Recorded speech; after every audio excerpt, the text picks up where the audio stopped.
The late Queen attempted to do her bit, sending over a string of her most senior courtiers, such as the Lord Chamberlain, Earl Peel, to help Meghan learn how the royal sausage factory worked. I liked her, actually. She was very forthright. Very, very polite, the Earl told Lowe and Samantha Cohen, her late Majesty's former assistant private secretary. Though Cohen had resigned, the late Queen had persuaded her to stay on to help the Sussexes navigate the advent of their joint career. As always, smash the like button and subscribe to this channel, this way you won't miss our next video in this same channel. Tom Bower, in his 2022 biography Revenge, claimed that, under Cohen, a team of 14 young, intelligent and experienced officials, including Jason North, was assembled to introduce Meghan sensitively to the quirks and expectations of royal life and service to the nation. Also detailed by Her Late Majesty to go over to Kensington Palace and help Meghan find her feet was her Ghanaian-born equerry, Lieutenant Colonel Nana Kofi Twumasi Yankra, and veteran lady-in-waiting Lady Susan Hussey. So much trying. But not to sound like a minor Star Wars character having a tilt at a spin-off, there is trying and there is trying. The late Queen et al. Might have had the best of intentions, but was posting a series of firm insiders over to explain things, what Meghan actually needed at the time. The Earl Peel might have been excellent at explaining to Meghan about what the gold and silver stick actually do, honorary positions and not embellished poking devices. I'm sure it was handy stuff, but was that what she really needed to deal with, given the whiplash she must have been experiencing? Or what about Lieutenant Colonel Twumasi Yankra's deployment?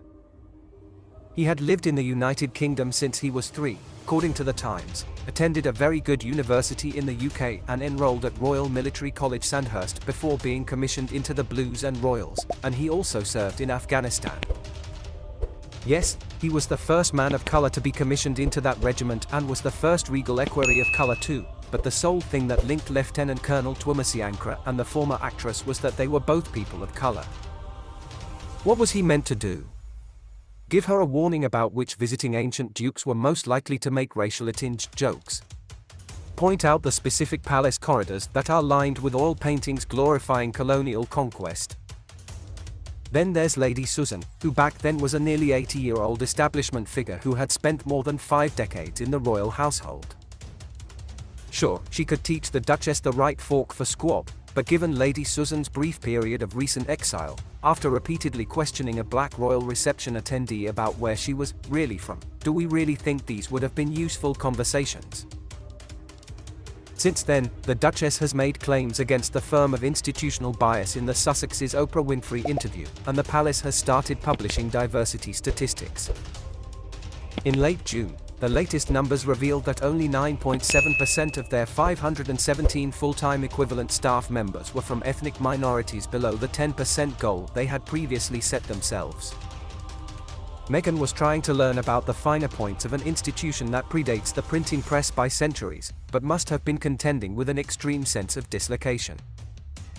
Where was the person dispatched who could help her with how she must have felt trading a relatively normal, free existence to inhabit the extremely surreal, discombobulating strictures of royalty? I think that Buckingham Palace knew what a winning lottery ticket they had in not only Meghan but the Sussexes. Here were a couple of charismatic, compelling, made-for-Instagram working members of the royal family who could sell the concept of a hereditary monarchy to the new generation. Their resoundingly successful careers would be a spiffing testament to the mutability and the adaptability of the House of Windsor and a Duchess who looked fabulous on a magazine front cover. What ho! My point is that when it comes to Monarchy Inc., I don't think there can be doubt that they wanted Meghan to make a very successful go of royal life. They wanted things to work out. But I don't think they actually knew quite how to make that happen either, and their trying only went so far. Where things fell down was failing to twig that the Duchess would need more than a couple of elderly titled sorts and one key courtier of colour sent round to have a chat. Looking at those photos of Meghan beside Her Late Majesty in 2018, what I think is that, while the royal family might have tried, I do not think they tried enough. They did not do a good enough job. Given that appearing on the balcony is now restricted to HRHs working as official representatives of the Crown, we will likely never see the Duchess of Sussex out there ever again. Perhaps the bigger takeaway here: it didn't have to be this way.